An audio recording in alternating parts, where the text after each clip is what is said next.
Hello friends, physics classes में आपका स्वागत है और मैं आपके साथ विपिन राजपूत।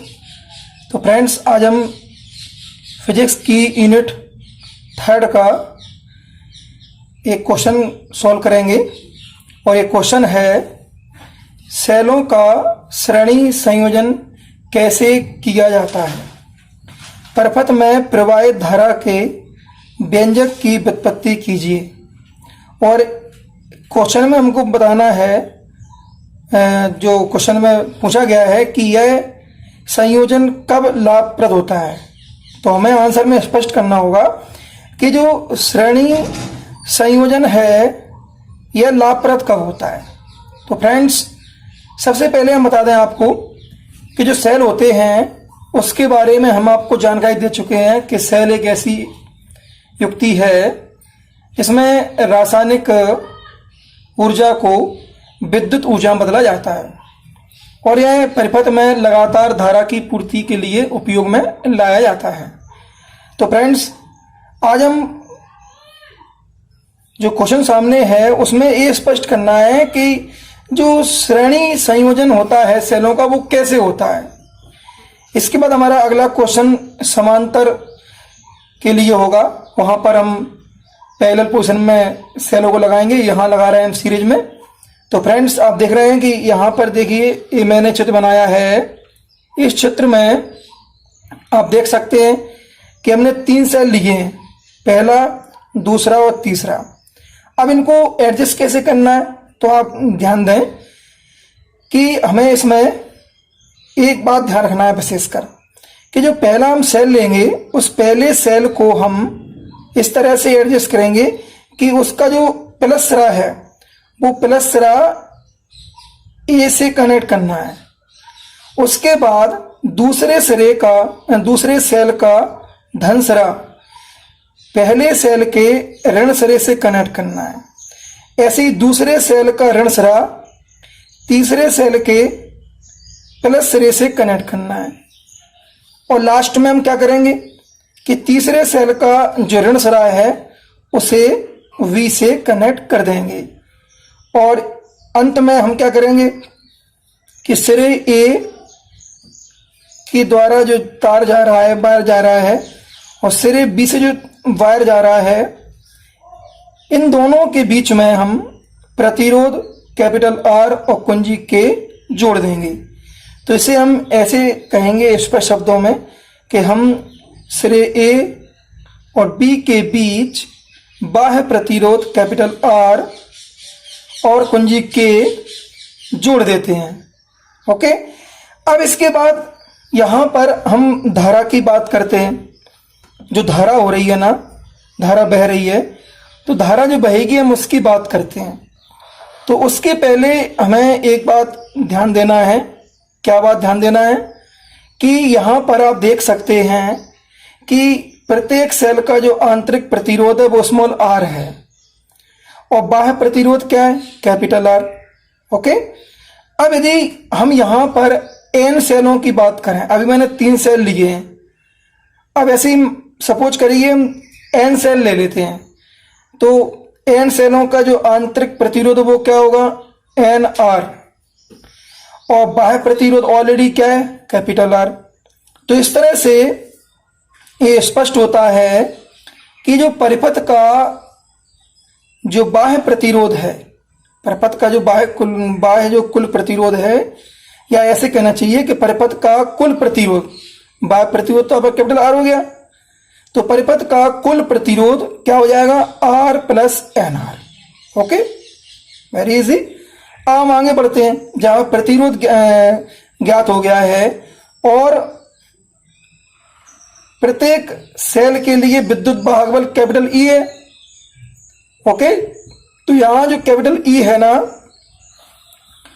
और हमारा कुल प्रतिरोध ज्ञात हो चुका है R प्लस NR।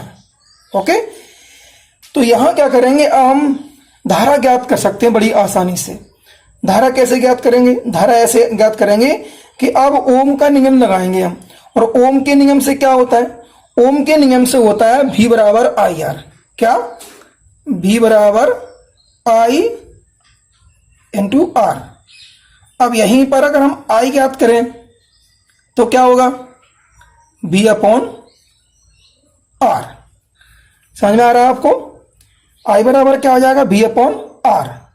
तो इस तरह से यहां पर हम इसी फॉर्मूले को यहां पर लागू कर देंगे तो हमें प्राप्त क्या हो जाएगा, हमको प्राप्त हो जाएगा बहने वाली धारा किससे, बाह्य प्रतिरोध कैपिटल आर से। आई बराबर क्या होगा, संपूर्ण विद्युत वाहक बल बटे संपूर्ण प्रतिरोध। यहां जो आप पहले पढ़ चुके हैं कि विद्युत वाहक बल क्या होता है, विभव या विभवांतर होता है।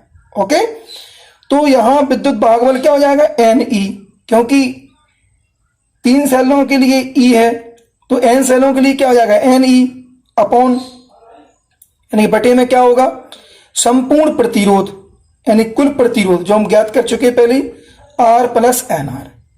तो इस तरह से आप देख सकते हैं कि यहां पर बड़ी आसानी से हमने प्राप्त कर लिया है। क्या प्राप्त कर लिया है, धारा के लिए व्यंजक। अब यहां पर हमको ये स्पष्ट करना है कि यह ऐसी कौन सी अवस्था है जिसमें इस टाइप का संयोजन, जो सीरीज संयोजन पढ़ रहे हैं वो लाभप्रद होगा। लाभप्रद मीन्स धारा हमें अधिक से अधिक प्राप्त होना कहलाता है लाभप्रद कंडीशन। ठीक है, तो यहां पर सेलों का श्रेणी संयोजन केवल तभी लाभप्रद सिद्ध होता है जबकि सेलों का जो कुल आंतरिक प्रतिरोध है वो बाह्य प्रतिरोध के अपेक्षा बहुत कम या नगण्य हो। यानी कि हमारा कहने का तात्पर्य ये है कि जो सेल हैं, जो आपने सेल लिए हैं, अभी देखिए मैं चित्र को दोबारा दिखाता हूं आपको, ये देखा आप। तो इन सेलों का जो आंतरिक प्रतिरोध है वो आंतरिक प्रतिरोध एन आर हो जाएगा एन सेलों के लिए, और बाह्य प्रतिरोध क्या है, कैपिटल आर। ओके, तो हम धारा को बाहर ले जाना चाहते हैं, तो धारा बाहर कब जाएगी और कैपिटल आर से कब धारा बहेगी, जब आंतरिक प्रतिरोध का जो मान है ना वो बाह्य प्रतिरोध यानी कैपिटल आर की अपेक्षा बहुत कम हो। अगर इसका आंतरिक प्रतिरोध का मान बढ़ जाएगा तो धारा का मान कम हो जाएगा, और यदि इसका आंतरिक प्रतिरोध का मान अधिक हो गया बाह्य प्रतिरोध से तो यूं समझ लीजिए कि उसके बाद फिर धारा का मान जो है ना वो बिल्कुल शून्य हो जाएगा, धारा नहीं बहेगी। तो फ्रेंड्स, आपने सीखा कि जो सेलों का जो श्रेणी संयोजन है वो किस तरह से होता है। अब हम इसके बाद आपको बता रहे हैं क्या, सेलों का समांतर संयोजन। तो समांतर संयोजन के लिए हम आगे बढ़ते हैं। देखिए ये रहा हमारा समांतर संयोजन।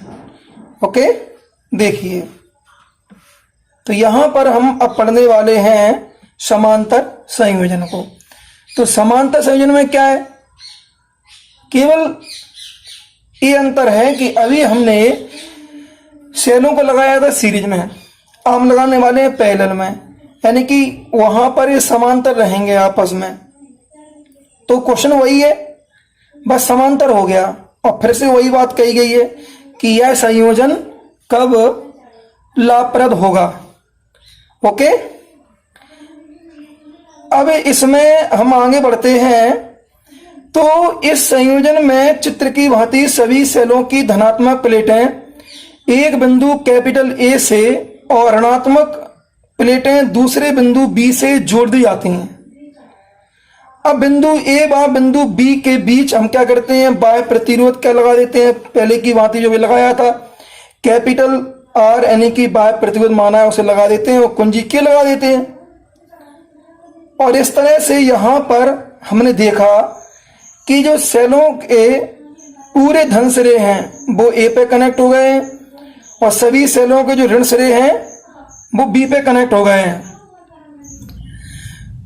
अब हम यहां पर कुल प्रतिरोध की बात करते हैं। तो कुल प्रतिरोध के लिए पहले हमको आंतरिक प्रतिरोध की बात करना होगी। तो आंतरिक प्रतिरोध की अगर हम बात करें तो आंतरिक प्रतिरोध में यहां पर अगर देखा जाए तो ये सभी जो सेल है ना वो समांतर क्रम में हैं। इसलिए आपने अभी इसके पहले पढ़ा है कि जो प्रतिरोध होते हैं वो यदि सीरीज में होते हैं तो उनको हम R1 + R2 + R3 कर देते हैं। और इसके पहले आपने प्रतिरोधों को समांतर क्रम में ही पढ़ा है। वहां पर सूत्र क्या होता है समांतर क्रम में? 1/R = 1/R1 + 1/R2 + 1/R3 ऐसे होता है। तो यहाँ पर n सेल हैं, तो पहले हम आंतरिक प्रतिरोध ज्ञात कर लेते हैं तो हमको कुल प्रतिरोध तो बड़ी आसानी से प्राप्त हो जाएगा। ओके, तो यहाँ पर थोड़ा आगे बढ़ते हैं। तो कुल आंतरिक प्रतिरोध यहाँ लिखा है हमने n सेलों के लिए स्पष्ट कर दिया है। अब वो क्या हो जाएगा? 1/R' बराबर 1/R + 1/R + dash dash n m पदों के लिए। अब ये m पद क्यों बनाए हमने? सेल तो n है, m पद माने जो पंक्तियां, अगर n सेल होते हैं तो पंक्तियां m लेते हैं हम, ऐसा है। यहाँ m इसलिए आया। सोचिए आप कि अभी देखो मैंने 5 सेल लिए हैं, अब n सेल लेंगे तो पंक्तियां बहुत सारी बनेंगी, है ना। तो उन पंक्तियों को हम n नहीं मान सकते क्योंकि संख्या तो n संख्या हमने n सेलों की मानी है, तो हम यहाँ पंक्तियों संख्या हम m मान लेते हैं। तो इससे हमको व्यंजक में स्पष्टता प्राप्त हो जाती है और सही व्यंजक प्राप्त होता है। ओके, तो 1/R' बराबर क्या हो जाएगा? देखिए m 1/R और m पदों के लिए m/R। ओके, तो 1/R' बराबर क्या आ गया हमारा? m/R। ओके, तो यहां पर R' जो होगा ना वो R' क्या होगा?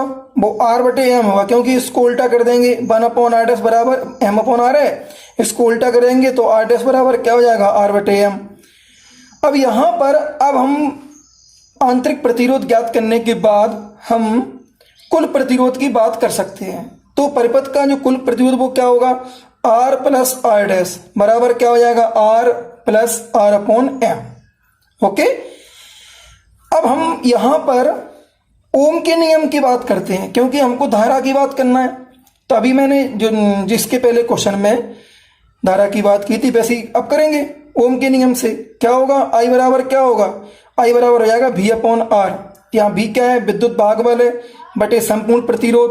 ओके, तो यहाँ पर विद्युत भागबल E हो जाएगा और बटे में क्या आ जाएगा? R + R/m। ओके, इस तरह से क्या बन जाएगा?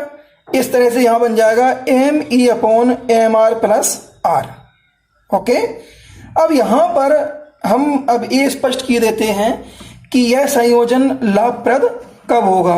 तो देखिए यहां हमने स्पष्ट लिखा है कि यह संयोजन लाभप्रद कब होगा। सेलों का समांतर संयोजन, स्पष्ट लिखा ना, सेलों का समांतर संयोजन तब लाभप्रद सिद्ध होता है जबकि सेलों का जो आंतरिक प्रतिरोध बाह्य प्रतिरोध की अपेक्षा बहुत अधिक होता है। यहां आप थोड़ा ध्यान दें, यहां पहले की अपेक्षा उल्टा है। क्या?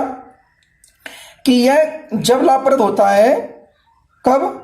जब सेलों का आंतरिक प्रतिरोध बाह्य प्रतिरोध की अपेक्षा बहुत अधिक होता है। हम ऐसे कह सकते हैं कि हैवी लोडिंग के लिए या बहुत अधिक मात्रा में धारा प्राप्त करना है और हम वहां पर जो रेजिस्टेंस हैवी हो रहा है, तो उस कंडीशन में हम समांतर क्रम में सेलों को लगाते हैं। तो इसके लिए इतने ही बस स्पष्ट रहेगा कि यहाँ पर जो आंतरिक प्रतिरोध है, इंटरनल रेजिस्टेंस है, वो एक्सटर्नल रेजिस्टेंस की अपेक्षा बहुत अधिक होना चाहिए और ऐसी कंडीशन में अगर हम ऐसा कर रहे हैं तो उसके लिए जो लाभदायक होगा। Thank you very much.